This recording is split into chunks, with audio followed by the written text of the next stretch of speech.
তাহলে ইরাকের পরে সিরিয়া, তারপরে ইরান, এরপরে পাকিস্তান। মুসলমানদেরকে আজকে চুপ করে বসে থাকতে হবে না, মুসলমানদেরকে ঐক্যবদ্ধ হতে হবে এবং বিশ্ব বিবেককে আবার জাগ্রত হতে হবে।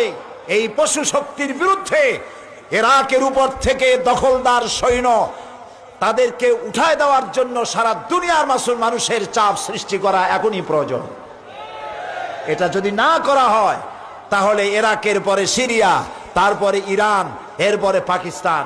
তার দৃষ্টিতে, আমেরিকার দৃষ্টিতে পৃথিবীর সব মুসলমানেরা সন্ত্রাসী, আর শ্যারন নাকি শান্তির পায়রা।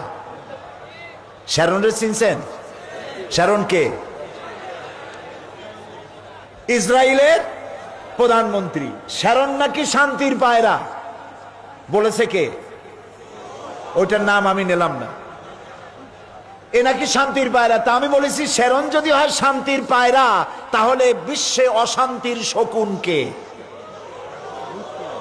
প্রতি মুহূর্তে তারা প্যালেস্টাইনের মুসলমানদেরকে বুলডোজার দিয়ে তাদের বাড়িঘর ধ্বংস করে দিচ্ছে, তাদের মানুষগুলিকে মেরে শেষ করে দিচ্ছে, স্বাধীনতার স্বপ্ন মাটির সাথে মিশিয়ে দিচ্ছে। ইয়াসির আরাফাত আজ পৃথিবীতে নাই। সারা দুনিয়ার শান্তিকামী মানুষের, মুক্তিকামী মানুষের প্রাণের স্পন্দন ছিলেন ইয়াসির আরাফাত। তিনি চলে গেছেন পৃথিবী থেকে। আমরা আশা করব আল্লাহ তাআলা সাহায্য করবেন ফিলিস্তিনিদেরকে, আমরা যেন দেখতে পারি অভিশপ্ত ইহুদিদের হাত থেকে প্যালেস্টাইন আল্লাহ মুক্ত করেছেন। আল্লাহ তৌফিক দিন।